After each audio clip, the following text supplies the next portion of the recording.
જય ગૌ માતા. મારું નામ અનિરુદ્ધભાઈ ધાધલ. આ સોનલ જીવદિયામાં ફોન આવેલો કે આ 2-4 દિવસથી બળદ એક ધારો ગામમાં હેરાન થાય છે અને ભૂખ્યો તરસ્યો આંટા મારે છે.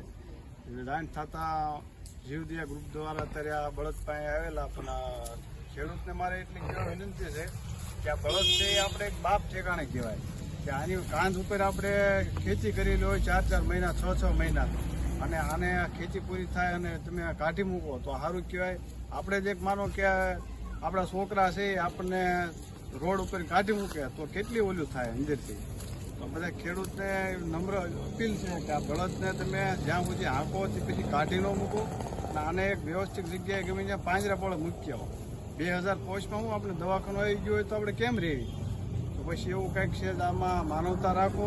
અને આ એક બળદ છે એ આપણે બાપ છે કે આના કાંધ ઉપર આપણે બધું ખાધેલું છે, ખેતી બધી કરો. એટલે બધાને નમ્ર અપીલ છે કે આ બળદને કોઈ રેઢિયાર ન મૂકે અને ગમે ત્યાં પાંજરા પોળમાં મૂકી આવે 2-5 હજારની પહોંચ પાડે. જય ગૌ માતા.